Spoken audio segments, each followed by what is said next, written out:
den fremtid, vi kigger ind i, opfordrer til, at man måler og vejer i hver enkelt lokale for at kunne levere absolut det, der skal bruges til det lokale med hensyn til udskiftning af luft og varme, men ikke mere. Og også, at brugerne bliver mere tilfreds, fordi i det enkelte rum, dem, der opholder sig i det rum, de har det godt. Og det er ikke noget med, at det er 5 rum på en gang, fordi det kan være meget individuelt. Det afhænger også af solindstråling på en bygning og vind og vejr og antallet af mennesker i lokalerne. Så hvis man kører flere rum på samme anlæg, så vil der typisk være nogle i de forskellige rum, der ikke har samme betingelser og ikke synes, de er lige så godt tilpas i rummet.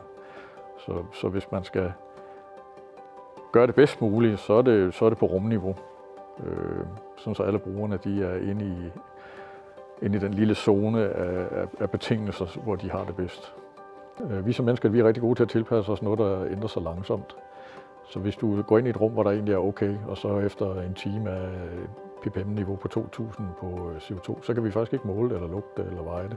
Så skal vi have et system, der gør det. Så vi ved, at nu skal vi altså have noget mere luft på, så alle inde i rummet ikke bliver trætte af at gå hjem med hovedpine, men alt er godt. Så vi skal have sensorer, for ellers ved vi faktisk ikke, hvor vi er. Så kan vi ikke styre vores lokale.